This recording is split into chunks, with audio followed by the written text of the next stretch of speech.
em cân đấy. Gần ta đây cho ai nó hát nhưng bài nó bài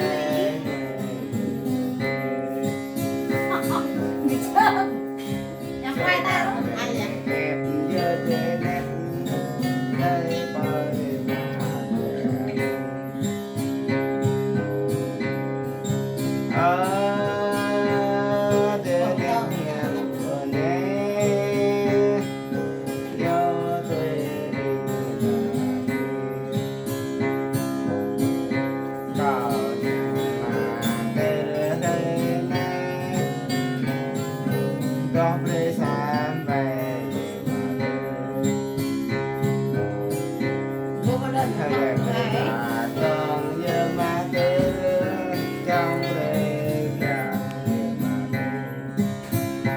quay ra cùng mình đấy cho coi chờ nhà này tôi quay ra ta mừng lá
chiều hai sao phải đợt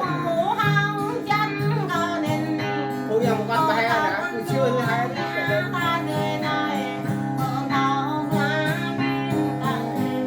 chiều cái bung bằng qua chiều này chiều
cho cha hạt của em mi hiu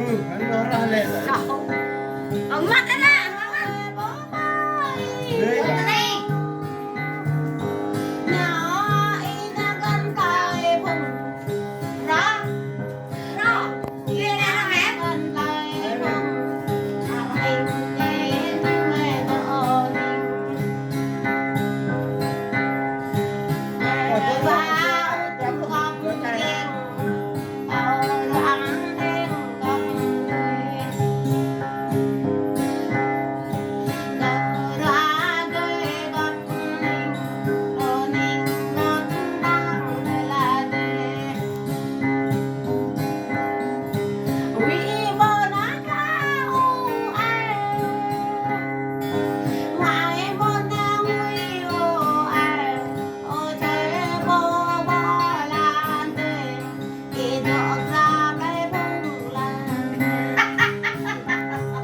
quên cái đồng như sao đó ya thật lẽ là mừng đúng không là không quên là nguyên cái sao có ô ta tê còn nào men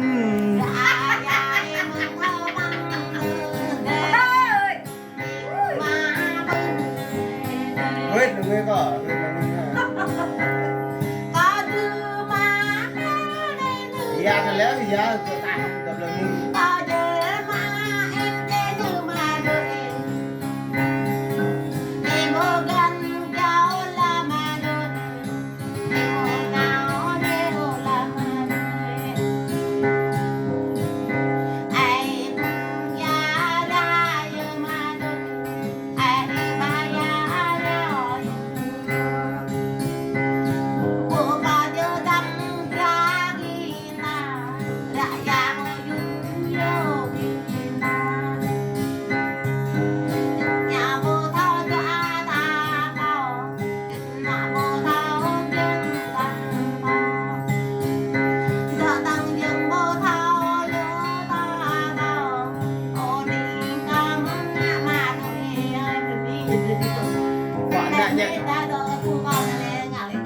đợi đợi tôi biết là phải